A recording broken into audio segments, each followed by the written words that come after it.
وقتی میرسیم به سال جدید یه احساسی هست که قراره فرق کنه، انگار میخواد یه اتفاق خوبی بیفته. اما در واقع مثل سالهای دیگه بازم هدف گذاری انجام میدی و میذاریش کنار. یه سری افراد امسالشون هم مثل پارساله، مثل سالهای دیگه و هر سالشون. حالا اگر خواسته ای داری باید خواسته خودت باشه، نه برای دیگران. خودت چی میخوای داشته باشی؟ دومت هم احساس لیاقت که چقدر خودتو باور داری، چقدر ارزش قائلی، چقدر به خودت احترام میذاری و به همون نسبت بقیه هستن که به تو احترام میذارن. احساس لیاقت و احساس خود ارزشمندی مهمترین چیزه. یکی از اصلی ترین هایی که سال جدید با خودم آوردم و به شما هم پیشنهادش میدم ذهنیته. در واقع میخوام این ذهنیت برنده رو تو تک تک شرایط زندگی حفظش کنم. چه سختی ها، سرازیری ها، چالش ها، چالش ها، چه روزهای پر از استرس همراه خودم داشته باشم. فرقی نمیکنه تو چه شرایطی باشم. ذهنیت برنده من همیشه میخواد به من بگه هنوز هیچی تموم نشده و من به همه آرزوام خواهم رسید و اون چیزی که برای منه از کنار من عبور نمیکنه. من به دستش میارم.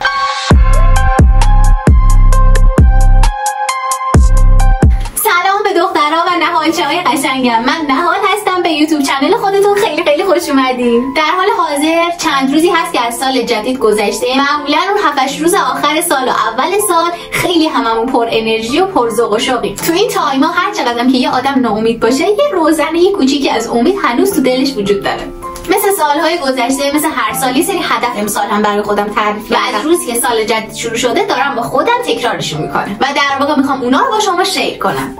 پس بریم سراغ این هدف‌ها. اولین هدفی که من از سال قبل با خودم به سال جدید آوردم اینه که لذت ببرم از چیزی که الان دارم و توش هستم. من باید بتونم اینجا که الان یه روزی آرزوشو داشتم و میگفتم اگر اونجا باشم دیگه خوشحال عالمم، و میگفتم اگر من این شرایطو داشته باشم حالم اوکیه، خوشحالم، پس چرا نباید الان خوشحال باشم؟ مسئله اینجاست هر چیزی که داشته باشی، هر جایی که باشی، باز هم یه روزی یه جایی یه چیزی رو میبینی که دلت میخواد اما نداریش. و آدمیزاد اینجوریه که حالا چیزایی که داره رو نمیبینه و اون چیزی که نداره رو داره به چشمش میاد و پیگیر رو در حسرت اون یه دونه چیزی هستش که نداره.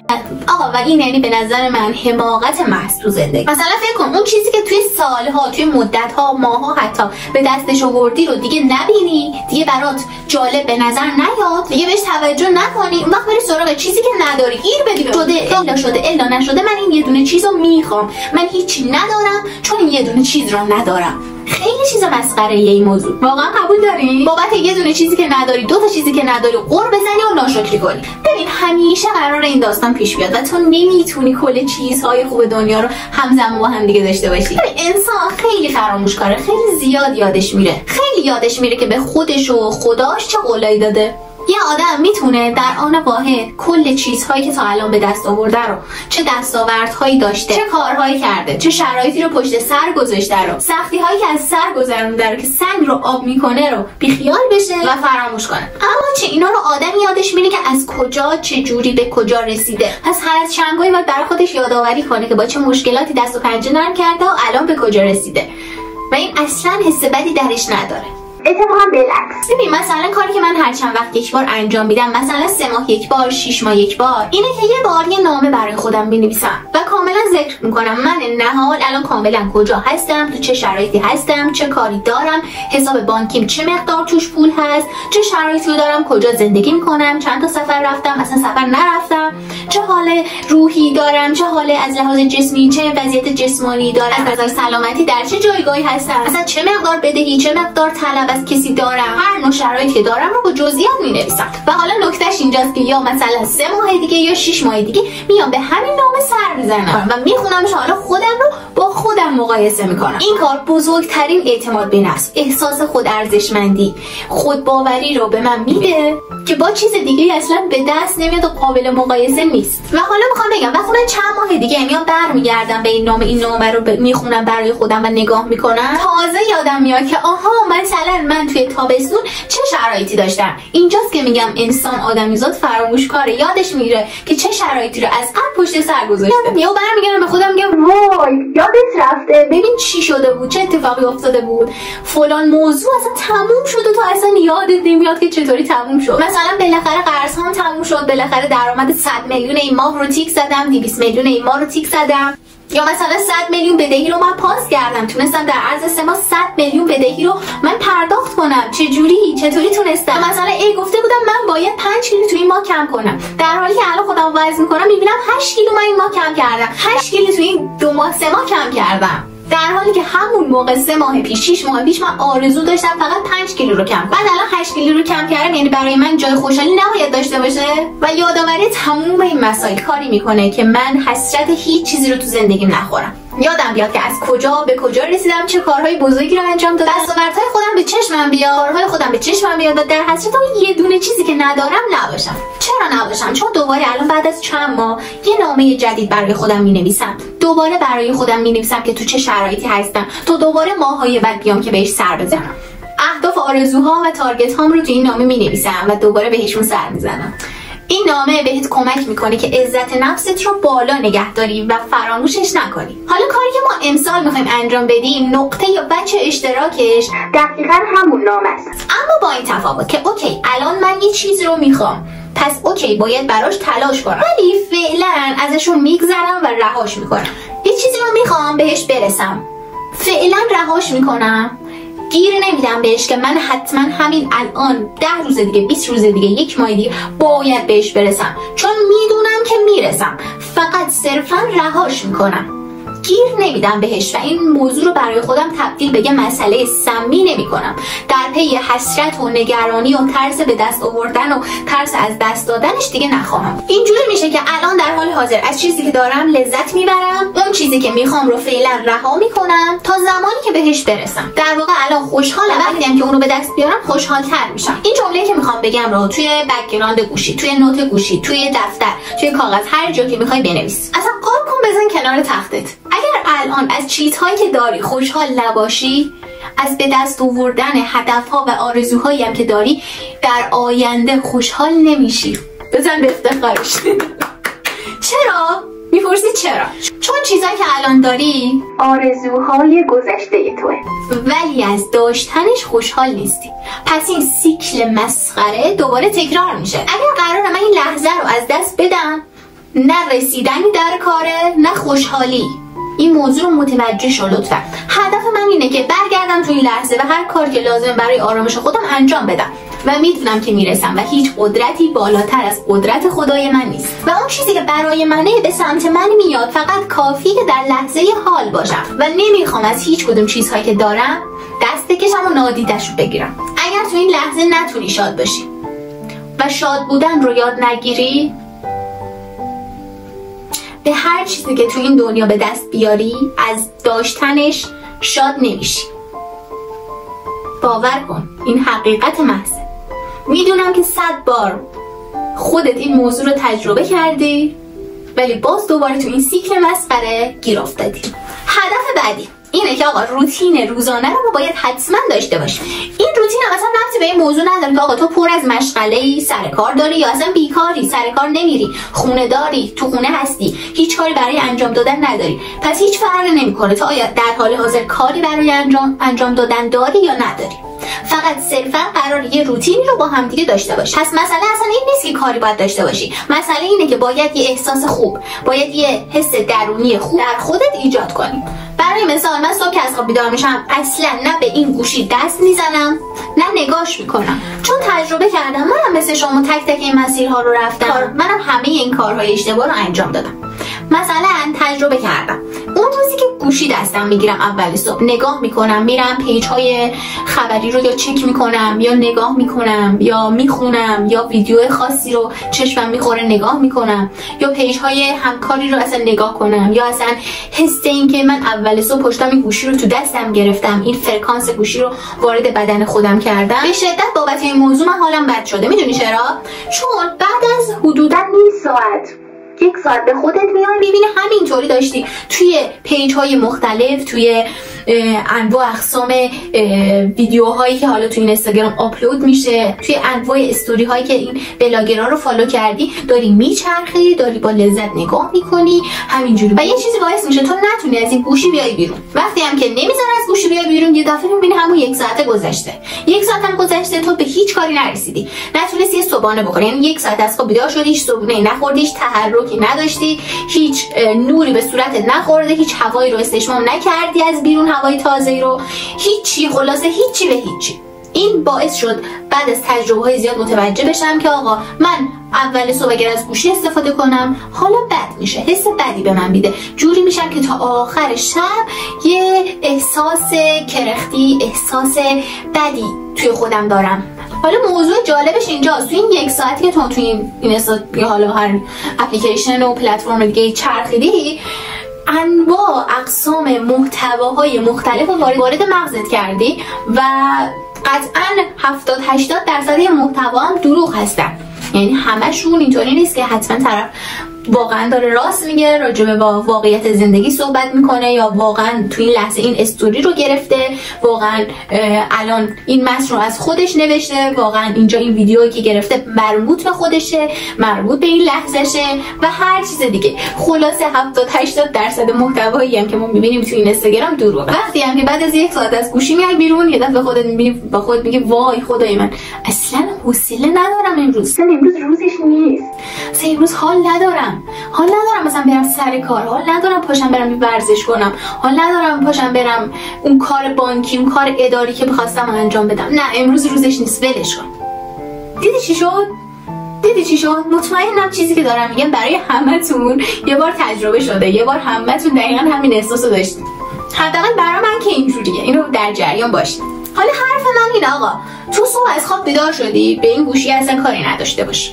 حالا رو تخت میخوابی یا حالا رو زمین دراز میکشی، هر کدوم که هست، فکر کن صبح پاشی یه دست بکشی رو این حالا پتو ملافه‌ای که روت انداختی، جمعش میکنی یا مرتبش میکنی، بعدش میری سراغ دستشویی، خودت تو آینه نگاه میکنی، مسواک میزنی، به خودت اعتماد به نفس میدی، به خودت احترام میذاری، عاشقتم، قربونت برم، بهت افتخار میکنم، امروز قراره کلی اتفاقای خوب بیفته، همه چی اوکیه، زندگی روال، خدا رو شکر میکنم برای هر اونچه که دارم، برای اینکه راه میرم، سالمم، میتونم نفس بکشم، میتونم راه برم، میتونم کارو با خودم انجام بدم، کلی احساس خوب به خودت میدی. یه صبحانه خفن مثل تخم مرغ و مثل حالا شیر و لبنیات و سرشیر و من خودم معمولا کافی میخورم، یعنی اول از همه باید یه چیزی باشه که منو سرحال کنه و هر چیزی که مفیده رو میخوری، برای خودت یه صبحونه قشنگ میچینی، یه سفره قشنگ میچینی، به خودت احترام میذاری، بعد لباس ورزشی تو برمیداری میپوشی، یا میری میدوی یا میری قدم میزنی، یا تو خونه یه تمرینات کششی، یوگایی، مدیتیشنی انجام میدی، شکرگزاری میکنی آقا یه سقفی بالا سرمه، حالم خوبه، بدن سالمی دارم،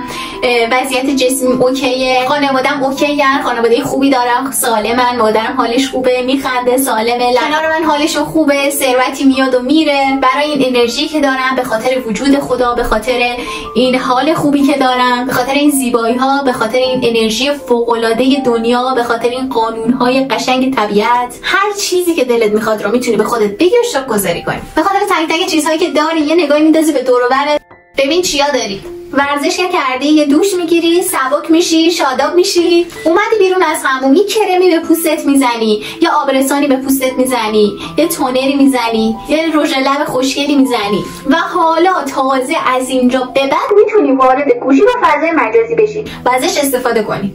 دقت کردی پس چی شد؟ بعد از تمام طی کردن این روتین روزانه صبحگاهی که هیچ فرقی نمیکنه، شما شاغل هستی، سر کار میری، مشغله زیاد داری، بچه داری، خانه داری، بیکاری، دانش آموزی، دانشجویی، هر کاری که داری و نداری، این روتین صبحگاهی رو باید انجام بدی.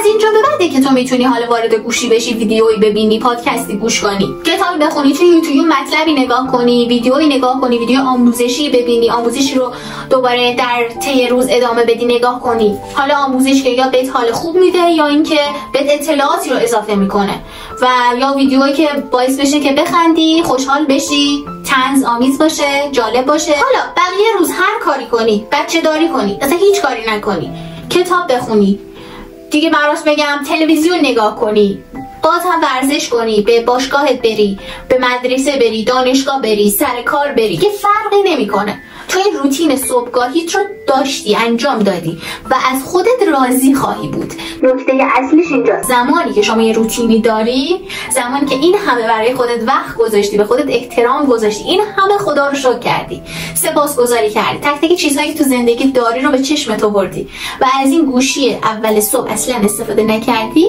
تازه متوجه میشی حالا هر کاری که در طول روز انجام بدی اصلا فرقی نمیکنه. یه سری کلاس میرن مثل دانش آموزا، دانشجوهایی که دارن این ویدیو رو نگاه میکنن، شما این 3-4 تا حرکت اول روزو که انجام بدی، گفتیم حال روز تا آخرش دیگه اوکی. اونایی هم که صاحب شغل هستن، سر کار میرن، بیزنس خودشون رو دارن، دیگه این 3-4 تا حرکت براشون معجزه میکنه. اونایی هم که خونه هستن، نه کلاسی نه سر کاری، همین 3-4 تا حرکت باز هم برای اینا لایف استایل به حساب میاد. این اگه من بیکارم باشم به هیچ وجه حالمو بد نمیکنه. اونایی هم که شغلی ندارن، بیکارن، تو خونه هستن، همین براشون به معنای لایف استایل به حساب میاد. این یعنی اگر بیکار هم باشم به هیچ وجه حالمو بد نمیکنم، بلکه با روتینی هم که دارم حس خوبی میگیرم. یه کار جالبی که تا اینجا من زیاد جدیش نمیگرفتم و هی شل کن و صفر کن در میآوردم، آب خوردنه. من چند ماه قبل به شدت آب زیاد میخوردم و الان چند ماهه به خاطر همون مشغله های کاری، سختی های کار، کلا بیخیال شدم موضوع رو. چرا میگم آب خوردن؟ چون شما باید به آب خوردن به عنوان یه اسکین کر نگاه کنید، یه روتین که برای پوستتون هم خوبه. چون اگه من حتی پول نداشته باشم که از محصولات پوستی تهیه کنم، استفاده کنم، همین آب خوردن کلی میتونه کمک کنه به پوست من. آب خوردن باعث میشه کلا پوست آدم جوون بمونه، فرش بمونه، علاوه بر اون انرژی آدمو بالا نگه میداره. یعنی برای انرژی آب خوردن واقعا تاثیرگذاره. من مثلا خودم اینجوریام، یه موقعی که خیلی کسل و بی‌حالم و خودم فکر میکنم که آقا چرا من امروز اینجوری شدم، میبینم که آقا من امروز اصلا آب نخوردم یا کم خوردم به خاطر این موضوع. از آب خوردن و تو لیست کارهای سال جدیدی که الان شروع هم شده حتما قرار بدید. از اینجا به بعد حتما این کار رو انجام بدین و پیگیر این آب خوردن روزانه‌تون باشین. ببین اصلا کسایی که این چند تا حرکت اول روز، این روتین اول روز رو ندارن، نمیتونن جزو نهالچا و کسایی که تو کلاب ما دارن پیشرفت میکنن باشن. چون یه چیزی که باید داشته باشی، یه چیزی که مستقیم روی دوست داشتن خودت، احترام به خودت تاثیر داره. من اینجوریم، اگر این چند ساعت از روزم رو به طور حالا مکرر مستمر، نه یکی دو روز حالا این بر نداشته باشم، معمولا نمیتونم خودم رو دوست داشته باشم. انگار که یه قسمتی از من کمه، انگار که اون آدم که باید بودم نبودم. نمیتونم اعتماد به نفس داشته باشم، نمیتونم خوشحال باشم، چون انگار لایف استایل خاصی نداشتم و در نهایت نسبت به خودم و زندگیم نمیتونم رضایت داشته باشم متاسفانه. و به خاطر همین خیلی خیلی مهمه این موضوع، خیلی مهمه در جریان این موضوع واقعا قرار بگیریم.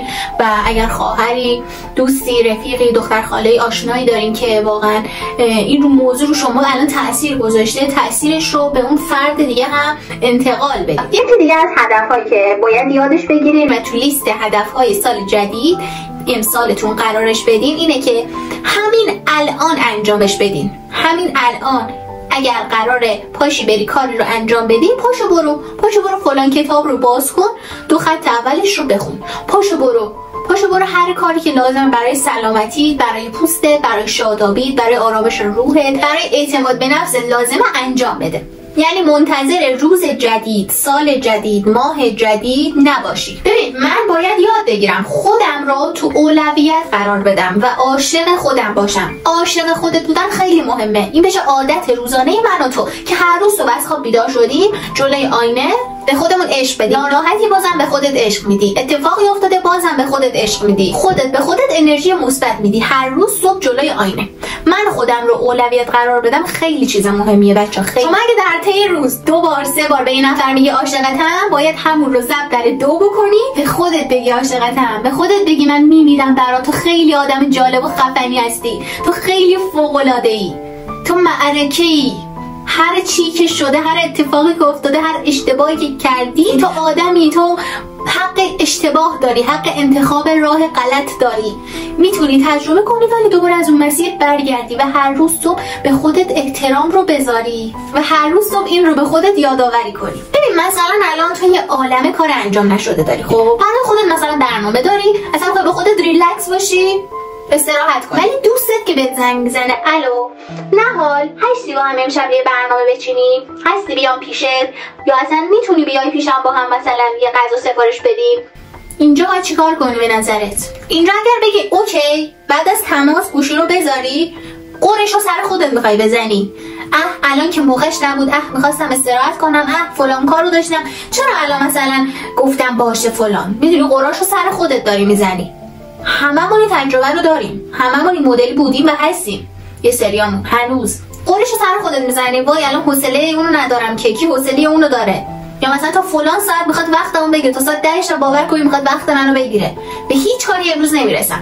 تمام این مسائل رو فقط با یه نگفتن میتونستی حلش کنی. ببین مثلا نگاه کن، این کار بعد میکردی. ببین عشقم خیلی دوست دارم بیام، ولی واقعا انقدر کار ریخته سرم، یا اصلا امروز میخوام استراحت کنم، واسه خودم تایم بذارم که حتما یه روز برنامه میذارم، یه روز وقتمو خالی میکنم، یه روز اصلا هیچ برنامه‌ای نمیذارم که بیام پیش تو با هم بریم یه چیزی سفارش بدیم، با هم بریم کافه. ولی خیلی دوست داشتم بیام پیشت، خیلی دوست داشتم ببینمت، ولی امروز فرصتشو ندارم. دیگه نه قور میزنی، نه با خود درگیری داری، نه مشکلی پیش میاد، به کارات هم میرسی. از کلی حرفای نسبتا بی‌مورد، حرفایی که فایده هم ندارن که قرار بوده با هم بزنین، وقتی بری پیشش جلوگیری میکنی. آقا خودت نیازی نیست انقدر به خودت سختی بدی، فقط کافیه یه سری جا بگی نه نمیتونم، خیلی دوست داشتم، خیلی دوست داشتم ببینمت، ولی امروز برای خودم یه تایم خاصی دارم، ولی امروز باید برم فلان جا، ولی امروز خیلی مثلا نیاز استراحت دارم. متوجه موضوع شدی؟ کلا وقتی یک دو بار این کارو انجام بدی متوجه میشی که به طرف هم بر نمیخوره. یعنی یه سری از ما این کارو انجام نمیدیم به خاطر اینکه فکر کنیم طرف از دستمون ناراحت میشه، یا همچین احساسی رو داریم که طرف ممکنه بهش بر بخوره، ولی وقتی انجامش بدی بعد از چند بار متوجه میشی که اصلا توهمی بیش نیست، همچین اتفاقی نمیافته، کسی هم دستتون ناراحت نمیشه، چون کاملا محترمانه درخواستش رو رد کردی. اینطوری دوستیامون به هم نمیخوره، فکری هم نمیکنی. این یعنی حد و مرز نگفتن. اگر دوست جدیدی، آدم جدیدی وارد زندگیت شده، کلا زیاد بهش اطلاعات نده، اصلا زیاد صحبت نکن. اگر دوست نداری کسی باهات شوخی کنه، پس کاری نکن که باهات شوخی کنن. دنبال تایید بقیه نباش. آدمو منو دوست داشته باشن، آدمو منو تایید کنن، نه. مهم اینه من خودمو دوست دارم یا نه. حالا کسی که باش تو رابطه هستم، خانواده‌ام، دوستام، اطرافیانم، از این مواقع به خاطر وجود این افراد خودم رو یادم میره خودم چه چیزهایی رو دوست دارم. و یکی از چیزهایی که باید تو این سال همراهمون باشه اینه که خودمون رو دوست داشته باشیم، خودمون باشیم، سعی نکنیم شبیه دیگران باشیم، سعی نکنیم تایید دیگران رو بگیریم چون اونا دوست دارن که اون شکلی باشه. رابطه‌ای که مثلا طرف دوست داره من فلان جور لباس رو بپوشم، فلان پوشش رو داشته باشه، استایلم متفاوت باشه، رنگ موهام حتما باید تیره یا حتما باید بلوند باشه، یا فلان مدل حرف بزنم، یا مثلا خانواده‌ای که دوست دارن بچه‌هاشون حتما یا دکتر بشن یا مهندس، جوری رفتار کنن، زندگی کنن، کار کنن که اون خانواده، اون پدر یا مادر دوست داره که اون بچه اون شکلی باشه. ببین اینجوری این جریان ادامه دار که میشه و تو هر بار که سعی میکنی سرخم کنی به خواستشون که اوکی میدی، بعد با خودت فکر میکنی شاید این همون کاری که من بهش علاقه دارم، ولی اصلا اینطوری نیست. اشتباه نکن.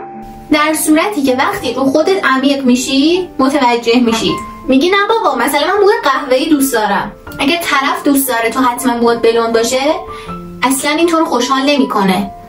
تو با این موی رنگ قهوه‌ای مثلا هپی هستی، یا اگر قرار امروز لباسی بپوشم نباید مورد پسند اون آدم طرف مقابلت باشه. این لباس مورد پسند طرف مقابل من نیست ولی من توش راحتم، من احساس خوبی دارم. پس بچه‌ها قراره ما خودمون رو زندگی کنیم. اگر قراره شخصیت مستقلی داشته باشیم باید خودمون رو دوست داشته باشیم، اعتماد به نفس داشته باشیم. با خودت بگو، فکر کن من چه استایلی دوست دارم، چه رفتاری دوست دارم، چه سبک زندگی، چه نظریه‌ای، چه عقیده‌ای. به اینا با توجه به همینا جلو برو.